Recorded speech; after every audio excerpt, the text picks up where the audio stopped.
상처받았고 지금도 아프다고 말할 수 있는 그 자체가 당신에게 힘이 있다는 증거예요. 힘들고 아픈 상처를 다시 들여다보고 다시 이야기한다는 것은 굉장히 어려운 일입니다.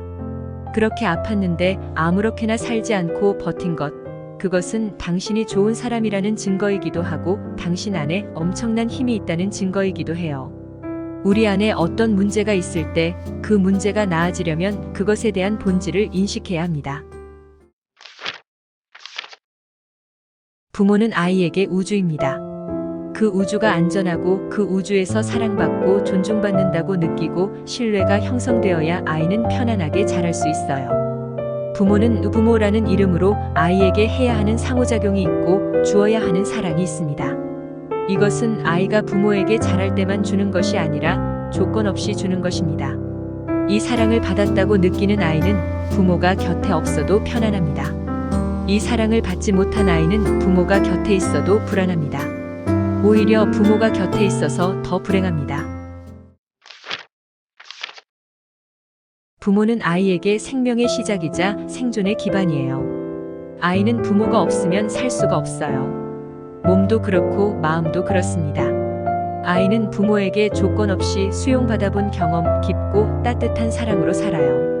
아이는 부모에게 사랑받았던 기억으로 평생을 살아갈 힘을 얻는 것입니다.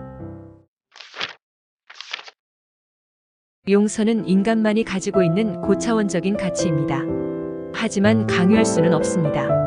용서를 하고 안 하고는 그 사람의 마음이에요. 그 사람 마음 안에서 일어나는 일입니다. 이해도 마찬가지예요. 내 마음 안에서 일어나는 일입니다. 누구도 나에게 강요할 수는 없어요. 부모가 준 상처들은 영영 아물지 않을지도 몰라요. 이해가 안 되면 안 되는 채로, 용서가 안 되면 안 되는 채로 있어도 괜찮아요. 그렇게 살아도 괜찮습니다. 그것이 당신의 감정에 대한 존중입니다. 자식과 부모의 관계에서 중요한 첫 번째는 요구가 아닌 조건 없는 수용과 수긍이에요. 조건 없이 자식을 가장 소중한 사람으로 대하는 것입니다. 잘나도 못나도 있는 그대로 수용하는 것, 여기서부터 변화가 시작될 수 있어요. 자식은 부모보다 어립니다. 그래서 먼저 수긍해야 하는 건 언제나 부모 쪽이어야 합니다. 요구는 자식의 몫이에요. 인정해달라고, 사랑해달라고, 찾을 때 대답해달라고 하는 것이 자식의 역할입니다. 그런데 이것을 부모가 하는 경우가 너무 많아요. 부모는 이런 요구를 대화라고 착각합니다. 사랑이고 관심이라고 착각합니다. 그렇게 되면 자식은 날개를 제대로 펴지 못해요. 자기 삶을 자기답게 살지 못합니다.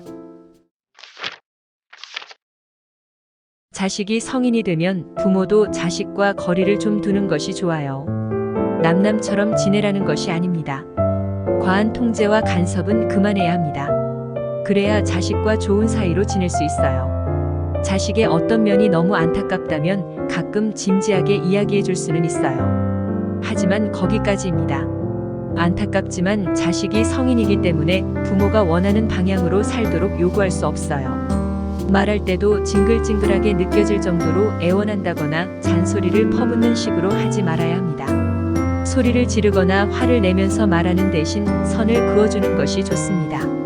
자식이 스스로 해결할 수 있게끔 한 발 물러서야 하는 겁니다. 세상에 형편없는 사람은 없습니다. 모든 인간은 존중받을 가치가 있어요. 때문에 자기 자신을 형편없다고 생각하는 것은 너무나 잘못된 것입니다. 그런데 부모에게 상처받은 사람은 좀처럼 그 생각을 떨쳐버리기가 어려워요.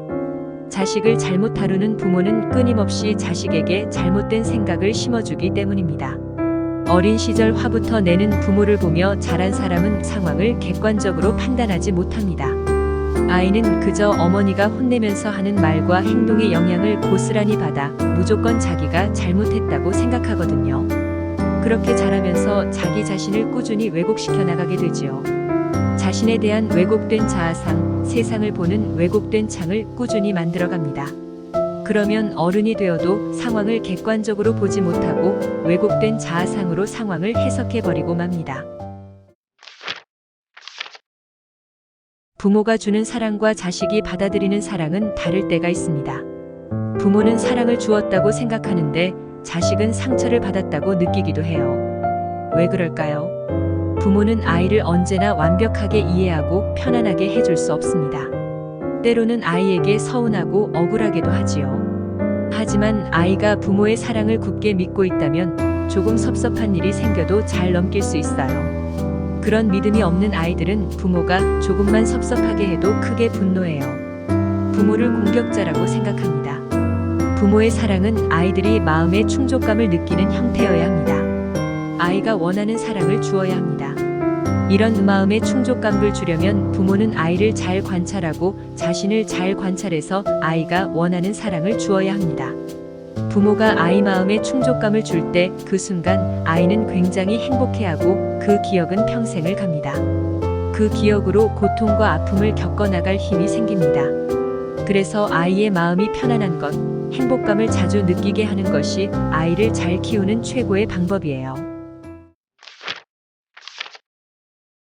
부모와 아이는 평등한 관계가 아니에요. 부모는 아이의 생존에 필요한 중요한 열쇠를 전부 쥐고 있습니다. 그래서 아이는 부모를 거부하거나 거절하기가 어려워요. 부모에게 전적으로 의존할 수밖에 없죠. 부모가 주는 모든 것은 의사랑이라는 이름으로 포장되어 있습니다. 이것이 너무나 절대적이라 부모가 주는 것이 부정적일 때에도 아이들은 거절하기 힘듭니다. 그것이 괴롭고 스트레스가 되어도 사랑이라는 포장지에 쌓여 있기 때문에 괴롭다는 말을 못합니다. 부모와 자녀 관계는 부모가 아이를 보호해주고 보살펴주고 도와주어야 하는 것이 기본 전제입니다. 부모로부터 당연히 받아야 할 보호, 보살핌, 도움을 받지 못하면 인간으로서 기본적으로 가져야 할 존엄성, 고귀함, 존중감 등이 망가집니다. 자존감의 근간은 부모와의 관계에서 만들어집니다. 진정한 자존감은 타인의 혹독한 평가, 나의 가장 약한 지점을 건드리는 자극, 스트레스, 상처, 배신, 좌절감 등에도 그 근간은 쉽게 흔들리지 않아요. 즉, 해결되지 않는 갈등이 있다면 그건 어릴 적 중요한 관계에 있던 사람과의 경험에 의해 만들어지고 그런 경험이 반복되면서 내면에 뿌리를 내리고 자리 잡아 그 이후의 삶에도 계속 영향을 주는 겁니다. 결과보다는 뭔가를 해나가는 과정이 중요하다는 것, 부모가 꼭 가르쳐야 하는 사실입니다. 그래야 자기가 하는 일, 자신의 주도하에 하는 일에 대해 자신감과 자기 신뢰감을 가질 수 있어요. 우리에게는 많은 역할이 주어져 있어요. 누구의 부모, 자식, 배우자, 친구, 동료, 사회인 등 이 역할들을 착하게, 순종적으로 잘 해내야 내 존재를 인정받는 것은 아닙니다. 그 역할들보다 더 큰 비중을 차지해야 하는 것은 그냥 나인 것입니다. 나 자신이 소중하다는 생각을 가장 먼저 하세요. 우리는 역할로만 인정받는 그런 작은 존재가 아닙니다.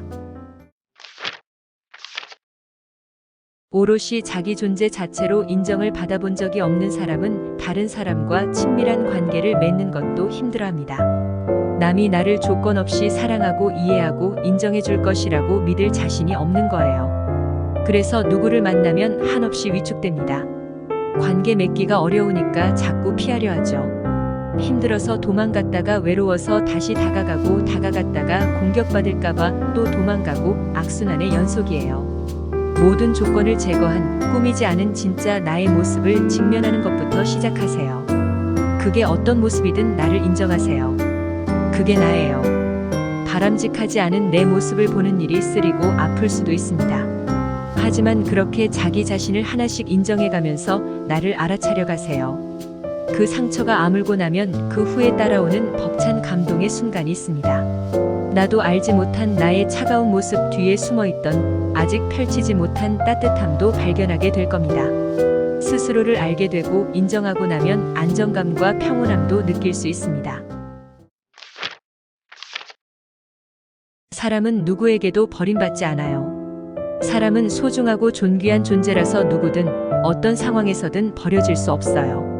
수없이 버림을 받았다고 느끼며 살아온 지난 인생은 절대로 나의 잘못이 아닙니다.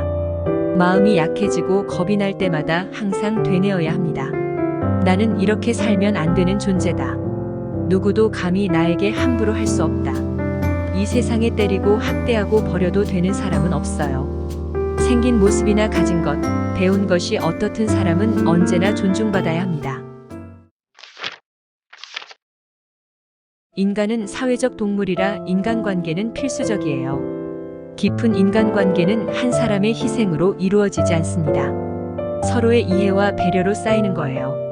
어떤 의견을 물었을 때 항상 상대의 뜻에 따르거나 좋은 쪽으로만 답하는 사람은 인간관계가 깊어지기 힘듭니다.